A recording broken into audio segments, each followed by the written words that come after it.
Қазіргі таңдағы ғылымның дамығаны соншалық, ғалымдар кез келген табиғатта болып жатқан құбылысты ғылыми түрде түсіндіріп бере алады. Бұларға әрине физикалық заңдылықтар мен математикалық формулалар көмектеседі. Дегенмен де, жер бетіндегі кейбір өлкелер бұндай заңдылықтарға бағынбай ғалымдарды түсіндіріп бере алмайтын қиын жағдайға қалдырады. Бұндай жерлерді қарапайым тілде аномальды жер немесе аномальды аймақтар деп айтады. Бұл жерлерде табиғаттың қарапайым әдеттегі құбылыстары әсер етпейді, және де мүлдем бөлек бізге беймәлім құбылыстар орын алып жатады. Сәлем достар, сіздермен бірге Топ Қазақ арнасы. Бүгін біз сіздерге сондай жерлер туралы айтып беретін боламыз.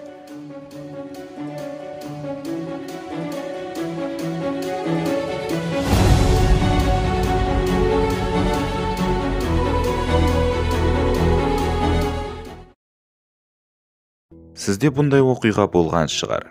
Қолыңыздан немесе көз алдыңызда бір затты түсіріп алып, кейіннен оны таппай қалған кезіңіз. Әрине, бұны ғылыми түрде түсіндіріп беруге болады, және де сол затты кейіннен жақсылап іздесеңіз, тауып алуыңызға да болады. Дегенмен де бұл заңдылық мен сіздерге көрсететін мына құбылысқа сай емес. ақш-тың Миннесота штатында мынандай бір өлке бар. Шайтанның қазаны деп айтылатын. Бұл жерде таудан ағатын бір өзен бар. Және де өзен екі жаққа бөлінеді. Бір жағы әдеттегі қарапайым көлдер сияқты көлге барып құяды. Ал екінші жағы белгісіз бір шұңқырға ағады. Және де бұл шұңқырдың қайда апаратынын ешкім білмейді. Ғалымдар бұл құбылысты түсіндіруге көптеген жылдар бойы басын ауыртып келе жатыр. Олар суға бояуда қосты. Кейіннен сол боялған судың қайдан шығатынын көру үшін шұңқырға ағатын өзенге тағы да түрлі заттарды ағызып, шұңқырдың қайда апаратынын анықтағысы келді. Дегенмен де шұңқырға өзен ағызып әкеткен заттар сол күйі ізім-ғайым жоғалады. Череповецкая батпағы. Көптеген жергілікті тұрғындардың айтуынша, бұл батпақ өзінің болашақ құрбандарын өзіне шақыратын сияқты көрінеді. Жыл сайын бұл жерде суицид оқиғалары тіркеледі, және де белгісіз бір себептермен. Жергілікті тұрғындардың айтуынша, бұл жердің ерекшелігін білмеген кейбір адамдар осы батпаққа қатты жақындап, 1-2 минуттан кейін ізім ғайып жоқ болып кеткен. 19 ғасыр кезінде бұл жерде көптеген көпестер жоғалған. Ал 1972 жылы басқа жолдың болмауына байланысты Кеңес одағының әскерлері осы жерден ауыр техникамен өтіп бара жатқан кезінде жоғалып кеткен. Ал біздің қазіргі күннің өзінде бұл жерде жыл сайын жергілікті тұрғындар мен туристер жоғалып отырады. Осындай жерлердің арасында себебін ғалымдар түсіндіріп бере алғанымен де, адам нанғысыз, қорқынышты әрі әдемі жерлер болады. Сондай жерлердің бірі Түркменстан елінде орналасқан мәңгі от шашып тұратын шұңқыр. Жергілікті халық бұл шұңқырды кейде тозақтың қақпасы деп те айтады. Бұл шұңқырдың диаметрі 60 метрдей, ал тереңдігі 20 метр. Бұл құбылыс Кеңес одағы кезіндегі табиғи газды игеру нәтижесінде пайда болған шұңқыр. Ғалымдар осы жерден табиғи газдың көп мөлшерін тапқаннан кейін, қоршаған ортаға және де сол жерде өмір сүретін адамдарға зияны келмес үшін газды өртеуге шешім қабылдаған. Тек қана 5-6 күн жану керек болған газ әлі күнге дейін жанып тұр, және де қанша уақытқа дейін жанатыны белгісіз. Жер бетінде тылсым құбылыстары көп болатын мекендердің бірі Үндістан болып саналады. Сондай құбылыстардың бірі жыл сайын болып тұратын құстардың жауыны. Иә, қалай қызық естілсе де, бұл шындық.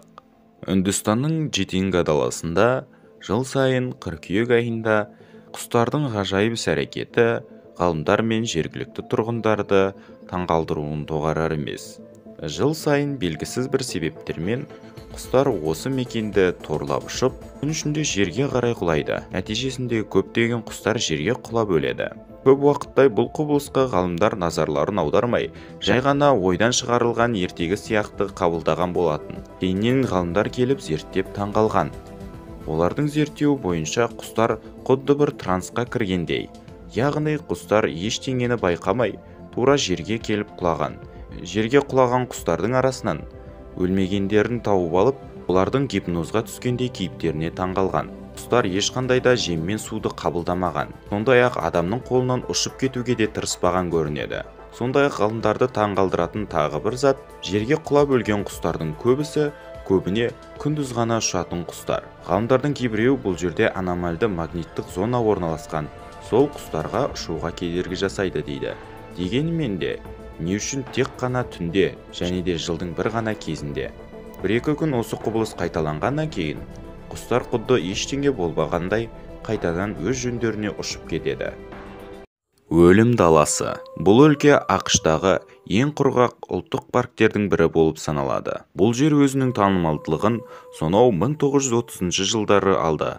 Жергілікті аңшылар өздерінің иттерінің арасында кейбір иттерінің жоғалып кеткенін байқайды.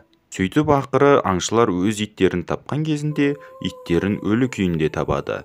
Және де белгісіз бір себептермен құдды бір иттердің тынысы бір сәтте тоқтап қалған сияқты. Осы оқиғадан кейін танымал бола бастаған өлім даласында көптеген экспедициялар болды, және де олардың барлығы да жақсы аяқталды деп айта алмаймыз.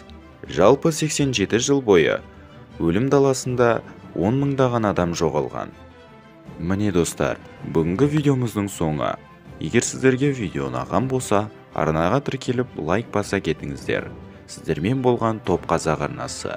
Бізбен бірге топта болыңыздар. Сау болыңыздар.